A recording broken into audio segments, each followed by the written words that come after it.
Hi hello అండి, welcome to our channel. నేనైతే first time cake చేశాను, బాగానే వచ్చింది. సెకండ్ టైం చేశాను, వచ్చింది. థర్డ్ టైం ఇలా కప్ కేక్స్ అయితే ట్రై చేశానండి. సేమ్ అండ్ పోపుల డబ్బాలో ఉంటాయి కదా, ఆ గ్లాసులు తీసుకుని అయితే నేను వేసానండి. యాక్చువల్గా కొంచెం సోడా ఎక్కువ వేసినట్టున్నాను నేను. బాగా పొంగిపోయినాయి అండి, చాలా ఫ్లఫీగా వచ్చేసినాయి. మీరు ఎవరైనా చేసినప్పుడు కరెక్ట్ కొలతలతో తెలుసుకుని మాత్రమే చేయండి. కొంచెం సోడా అంటే మనం ఎంతవరకు వేసుకోవాలో లిమిట్ అంతవరకే వేసుకోవాలి. అంతకన్నా ఎక్కువ వేసినట్టయితే ఇలా అయిపోతుందండి. ఓకే బాగానే వచ్చాయి. మళ్ళీ ఆ తర్వాత అయితే నేను నార్మల్ కేక్స్ అయితే ప్రిపేర్ చేశానండి. కాకపోతే చాలా ఫ్లఫీగా వచ్చింది. ఇంకా నార్మల్ కేక్ అనమాట, నార్మల్ కేక్ కూడా వేశాను. ఇదిగోండి ఇంత ఫ్లఫీగా వచ్చింది. అందుకోసమే ఇంకా నెక్స్ట్ టైం అయితే నాకు వేయబుద్ది అవ్వాల. బట్ ఈ నార్మల్గా వేసే కేక్ అయితే నాకు అలవాటే. నేను దానికైతే ఏమీ స్పెషల్గా టిన్ కూడా కొనలేదండి. మా గ్రాండ్ మదర్ అన్నారు అవసరం లేదు, ఇలాగా సేమండిది పల్చది ఉంటే పోపుల డబ్బా మాకు దానిలో వేసుకోవచ్చు అన్నారని నేను ఇంకేం కొనలేదు. సో నేనైతే వాటిలో అయితే టూటీ ఫ్రూటీ కూడా వేసానండి. చాలా బాగా వచ్చింది. నా కేక్ అయితే మంచి టేస్టీగా వచ్చింది, యమ్మీగా కూడా ఉందండి. డెఫినెట్గా మీరు కూడా ట్రై చేయండి. ఇంట్లో కేక్ రాదు అని నేను నా చిన్నప్పటి నుండి నాకు నమ్మకం. కేకులు చేసిన వాళ్ళందరూ ఇలానే చూపిస్తారు కానీ బట్ కేకులు అయితే ఇంట్లో రావు అని నేను చిన్నప్పటి నుండి తెగ నమ్మేసేదాన్ని. మ్యారేజ్ అయ్యాక మా వారికి కేక్ అంటే చాలా ఇష్టం అండి. ఇంట్లో చేసింది నేను ఎప్పుడు అంటూ ఉండేదాన్ని, 2 years నుంచి అనేదాన్ని. ఏమనంటే నేను కేక్ నేర్చుకుని మీకోసం కేక్ చేస్తాను, నేను కేక్ నేర్చుకుని మీకోసం కేక్ చేస్తా అనేదాన్ని. కానీ ఏ రోజు కూడా చేయలేదండి నేను సాహసం చేసి. బట్ ఫైనల్లీ 3 yearsకి అయితే, మ్యారేజ్ అయిన 3 yearsకి అయితే నేను కేక్ నేర్చుకుని కేక్ వేయడం స్టార్ట్ చేశాను. చాలా బాగా వస్తుందండి టేస్ట్ అయితే కూడా. రెప్పలే మరి రెప్పలే, ఇదిగో అవును రెప్పలే కొల్లెదిరే అత్ర ఓవెట్టు అని ఫ్లయింగ్ కిస్ బోస్ ముట్టుకోలే కొట్టేస్తాను. సబ్స్క్రైబ్ చేసుకోండి, కొడతాను. బాయ్ కొడతా, కొట్టేస్తా. సబ్స్క్రైబ్ చేసుకోండి. నేనైతే జనరల్గా నైట్ టైం ఏం తీసుకుంటున్నానో ఇక్కడైతే చూపిస్తున్నానండి. పాలల్లో కార్న్ఫ్లెక్స్ అయితే వేసుకుని తీసుకుంటాను. అది కూడా బాగా నానిపోతే బాగోదండి.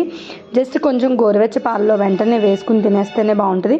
నేను ఇంకా వీటిలో డేట్స్ కూడా మిక్స్ చేశాను అనమాట. డేట్స్తో పాటు ఇంకా కాజు ఇవన్నీ కూడా వేసుకున్నానండి మంచి టేస్ట్ రావడం కోసం. కార్న్ఫ్లెక్స్ ఇలా తినడం అంటే నాకే కాదు, ఈ మధ్య మా వారికి కూడా బాగా ఇష్టమైపోయిందనమాట. ఇంకా తినాలి అనిపించి అప్పుడప్పుడు సరదాగా అయితే పాలు కూడా తెచ్చుకుని ఇలా ఓన్లీ కార్న్ఫ్లెక్స్ వేసుకుని తినడం కోసం కూడా చూస్తున్నాము. లైక్ ఈవినింగ్ స్నాక్స్ టైంలో కూడా అండి. ఇదేంటి రెగ్యులర్గా పాలు తాగితే కొంచెం గ్లో వస్తారన్నారు. ఏమో గ్లో రావడం సంగతి అయితే నాకేం తెలియదు, కానీ జ్యూస్లు ఇలాంటివి తాగితే వస్తారు అని చెప్పేసి అంటారండి. బట్ కొంచెం కొన్ని రోజులైతే అంత లావు అవ్వకుండా ఓకే అనేలాగా కొన్ని డేస్ స్లిమ్గా ఉండేలాగా అయితే మెయింటైన్ చేద్దాం కదా అని కార్న్ఫ్లెక్స్ అని ఓట్స్ అని ఇలా డిఫరెంట్ ఫుడ్ అయితే నేను ట్రై చేస్తూ ఉంటానండి. ఇంకా ఒక రోజు అయితే ఇంకా నెక్స్ట్ డే అయితే మా బాబుకి అయితే కొంచెం ఫీవర్గా అనిపించిందని మేమైతే హాస్పిటల్ విజిట్ చేసామండి. హాస్పిటల్కి వెళ్ళాము. అప్పుడు హాస్పిటల్లో నేను మా బాబు అయితే వెయిట్ చేస్తూ ఉన్నాం. పాలు తాగుతున్నాడు. మా వారైతే ఇదేంటి రాయిస్తారు కదా, లైక్ కూపన్ అంటాము, అది రారండి. దానికి టికెట్ వచ్చేసి 100 rupees. యాక్చువల్గా నేను ఈ వీడియోస్ అన్నీ కూడా ఎప్పుడో షూట్ చేసా, లాంగ్ బ్యాక్ ఎగో. అవన్నీ అప్పుడు షేర్ చేయవలసింది, అప్పటి నుండి చేయకుండా ఇప్పుడు షేర్ చేస్తున్నానండి. మా బాబు పాలు తాగిన తర్వాత చూపించాక అయితే ఇక్కడికి వచ్చాము. బట్ యాక్చువల్గా ఇక్కడికి రాకూడదు, లోపల వరకు అయితే పిల్లలతో ఉన్నవాళ్ళు. సో వెంటనే అయితే మేము బ్యాక్కి వెళ్ళిపోయామండి. చిన్న క్లిప్ ఫొటోస్ వీడియోస్ అయితే తీసుకుని. హాస్పిటల్ లొకేషన్ అయితే బాగుంది కదా. యాక్చువల్గా ఇది ఒక గవర్నమెంట్ హాస్పిటల్ కాదు, అలాంటి టైప్ ఆఫ్ ఒక హాస్పిటల్ అనమాట. కేక్ బాగా వచ్చింది కదా అని మళ్ళీ కూడా నేను కేక్ వేసానండి. అప్పుడు కూడా చాలా బాగా వచ్చింది.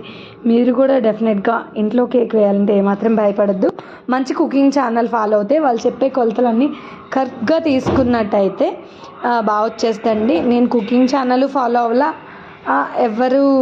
ఎవరు కూడా దేంటి అడగలేదు. నార్మల్గా మా నేబర్స్ ఉంటారు పైన వాళ్ళు, ఆవిడ అన్నారనమాట ఇలా చేస్తే బాగా వస్తుంది అని. సో ఒకసారి ఆవిడ చూపించారు నాకు, అంతే. అప్పటి నుంచి నేనే వేసేస్తానండి. బాగా వస్తుంది మంచిగా పర్ఫెక్ట్గా అనమాట. అలా అని మరీ ఇప్పుడు నా కేక్ని చూసి మీరైతే దిష్టి పెట్టకండి, ఓకేనా? మళ్ళీ నెక్స్ట్ టైం ఎలా వస్తుంది ఏంటని నేను భయపడాలి. యాక్చువల్గా దీనిలో డ్రై ఫ్రూట్స్ అన్నీ కూడా యాడ్ చేసి వేసానండి. టేస్ట్ అయితే బాగుంది. అది నా కేక్ స్టోరీ అయితే. ఇంకొకటి అయితే, నేను రెగ్యులర్గా పూజ చేసే వీడియోస్ అన్నీ కూడా తీస్తూ ఉంటానండి. బట్ నెగ్లిజెన్సీ నాకు ఎంత నెగ్లిజెన్సీ అంటే, ఎప్పుడు వీడియో అప్పుడు ఎప్పుడు వీడియో అప్పుడే ఎడిట్ చేసి అప్లోడ్ చేస్తే బాగుంటుంది. ఇప్పటికీ నా ఛానల్ మంచిగా గ్రో అన్నా కూడా అవ్వేదండి. ఫైనల్గా అయితే ఇంకా నేను పన్నీర్ బిర్యానీ రెసిపీ అయితే చేశాను. అది కూడా షేర్ చేశానండి. ఫ్రైడ్ పన్నీర్ పీసెస్తో చేశాను. ఇదైతే మేము బాస్మతి రైస్ చాలా తక్కువ యూజ్ చేస్తామండి. రెగ్యులర్గా ఈ రైస్ అన్నది ఎక్కువేం వాడం మేము. ఎందుకు అంటే ఇదేంటి హెల్త్ కోసం అని చెప్పచ్చు, కానీ నేను అబద్ధం చెప్పను. మెయిన్గా కాస్ట్ కోసమనే. కేజీ రైస్ 100 రూపీస్ అండి.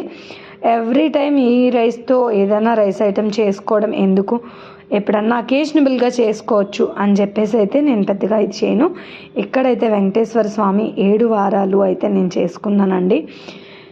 సో 7 వారాలు ప్రతి వీడియో అయితే ఖచ్చితంగా నేను షూట్ చేసేదాన్ని, కానీ ఎన్ని వీడియోస్ అప్లోడ్ చేశానో ఇప్పటికన్నది నాకైతే ఐడియా లేదు. ప్రతిసారి దేవుణ్ణి మంచిగా పూలు అయితే బాగా సేకరించేదాన్నండి. సేకరించడం అని కాదు, ముందుగా అయితే కొన్ని పెట్టేసుకుని ఉంచుకునేదాన్ని.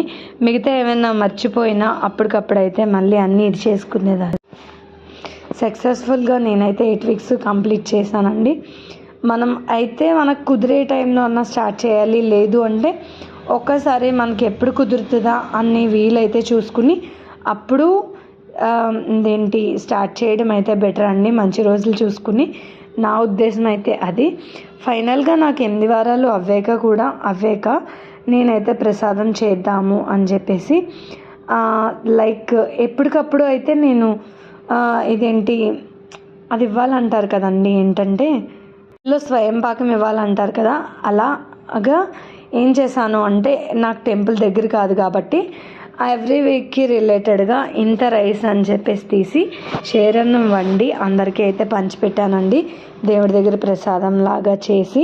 సో ఫైనల్గా బెల్లంతో షేరన్నం, అది కూడా ఇంత ఎక్కువ క్వాంటిటీ నేను ఎప్పుడూ అయితే చేయలేదు. అందుకే నాకు వీటిలో చేయాలా అని కూడా ఒక ఐడియా రాలేదు. బట్ ఒక 2 వాటిల్లో అయితే చేశానండి. పాల ప్యాకెట్స్, బెల్లం ఇవన్నీ తెచ్చుకుని మంచిగా ఫైనల్గా గీ వేసి ఇంకా డ్రై ఫ్రూట్స్ అన్నీ కూడా మిక్స్ చేసి చేశానండి. ఏదో నాకు తెలిసినట్టుగా నేను చేశాను. ఇంకా స్వయం పాకంకి రిలేటెడ్గా వారానికి ఒకరు చప్పున భోజనం కూడా పెట్టించాను అనమాట మా వారితో. లైక్ వాళ్ళ ఆఫీస్లో వర్క్ చేసే వాళ్ళు ఉంటారు, లేబర్ వర్క్, వాళ్ళకైతే పెట్టించానండి. సో అదనమాట నా స్టోరీ అయితే. ఇంకా ఇక్కడైతే మా వాడు నేను కలిసి బయటికి వెళ్ళామంటే చాలు, మా వారిని కోన్ ఐస్ క్రీమ్ కొంటారా కొనరా అని ఇది చేస్తూ ఉంటామండి. ఎలాగోలాగా కోన్ ఐస్ క్రీమ్ అయితే తింటూ ఉంటామండి. అదనమాట మా స్టోరీ అంతవరకు. అలాంటి సంగతి అయితే మా వాడికి నాకు కోన్ ఐస్ క్రీమ్లు అంటే పిచ్చి ఇష్టం, మా వారే అలవాటు చేశారు. అదైతే మా వారిదే తప్పు అనాలండి, మరి మా ఇద్దరిది తప్పు కాదు, ఎందుకంటే అలవాటు చేసింది ఆయనే కాబట్టి. సో వాడే కోన్ ఐస్ క్రీమ్ అయితేనే ఇష్టపడతాడు, నేను కూడా అదే ఇష్టపడతాను. నార్మల్ ఐస్ క్రీమ్ పెద్ద ఇద్దరికి అంతేమి ఇది కాదు. బట్ నేనైతే నార్మల్ది కూడా మంచివి దొరికితే వేసేస్తూ ఉంటాను. అదనమాట సంగతి. అలా చేస్తామండి. బయటికి వెళ్ళామంటే ఇద్దరం ఒక మాట మీద ఉండి నేను మా వాడు కలిసి, మా వారికి అయితే మొత్తానికి ఫైనల్గా జేబు చిల్లు అయితే పెట్టించకండి ఏం రామండి, జేబు చిల్లు పెట్టించి మాత్రమే వస్తాము. అది ఏ టైం అవని, అది ఏ సీజన్ అవని, ఏమవని, అది మా ఇద్దరికీ సంబంధం లేదు. మా వారు ఇంకా మేము అడిగామంటే చేసేవలసింది తప్పదు.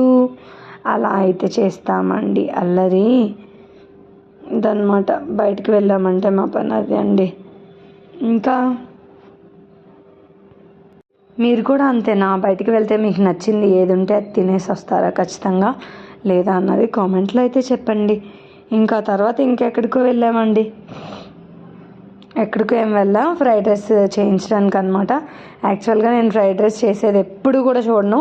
ఇప్పుడు కూడా ఫోన్తో మీకు చూపించా కానీ నేనైతే కళ్ళతో చూడలేదండి.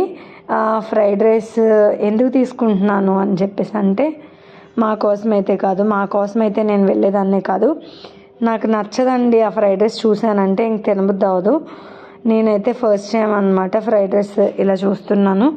దగ్గర నుంచి దూరం నుంచి చూస్తా ఎప్పుడు కూడా అంతే.